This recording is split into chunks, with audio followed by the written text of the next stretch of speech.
ശബരീശ ദർശനത്തിന് ശേഷം മാളികപ്പുറത്തെത്തിയാൽ പറയുടെ നാദമാണ് മുഴങ്ങി കേൾക്കുന്നത്. ചെകിയം ചെഗു ചെം ചെഗു എന്ന താളത്തിൽ ആദിയോഗി കൽപ്പിച്ചനുവദിച്ച മന്ത്രം സഹിതം മുഴക്കുന്ന ഭാരതപറയുടെ നാദം. തീർത്ഥാടകരുടെ പാപദോഷം ഒഴിയാൻ പറകൊട്ടി പാടുന്നത് ഇവിടെ വേലാചാര്യന്മാരാണ്. മാളികപ്പുറം ക്ഷേത്രത്തിനും മണിമണ്ഡപത്തിനുമിടയിൽ നാഗരാജ പ്രതിഷ്ഠയ്ക്കും മലദേവ പ്രതിഷ്ഠയ്ക്കും മധ്യഭാഗത്തുള്ള പ്രത്യേക സ്ഥാനം. ഭാരതപറയുടെ നാദം കേൾക്കുന്ന ദിക്കിലെ ദുഃഖവും ദുരിതവും ഒഴിഞ്ഞുപോകുമെന്നാണ് വിശ്വാസം.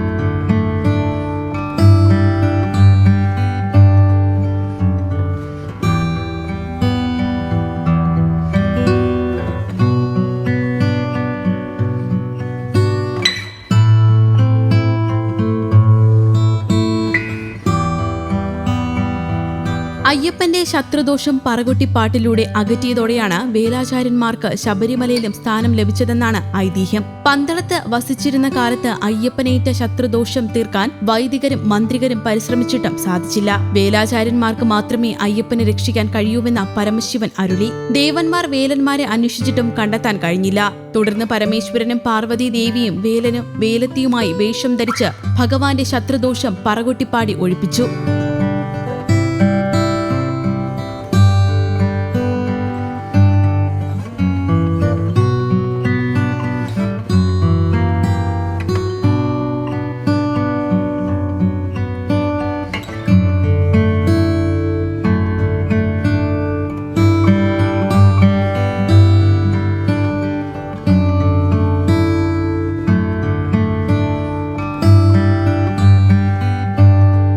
ശബരിമലയിൽ വരുന്ന ഭക്തരുടെ ശത്രുദോഷം, നാവേറുദോഷം, പ്രാക്കുദോഷം, ദൃഷ്ടിദോഷം, പിണിയും പിണിപ്പാടും ഭയവും ഭയപ്പാടും തുടങ്ങി സമസ്ത ദുഃഖവും ദുരിതവും അടിമുതൽ മുടിവരെ പാടി ഒഴിപ്പിക്കാൻ തന്നോടൊപ്പം വേലാചാര്യന്മാർ ഉണ്ടാകണമെന്ന അയ്യപ്പൻ പന്തളം രാജാവിനോട് ആവശ്യപ്പെട്ടു. പന്തളം രാജാവാണ് വേലൻ സമുദായത്തിന് ശബരിമലയിൽ പറകൊട്ടിപ്പാടാൻ അനുമതി നൽകിയത്.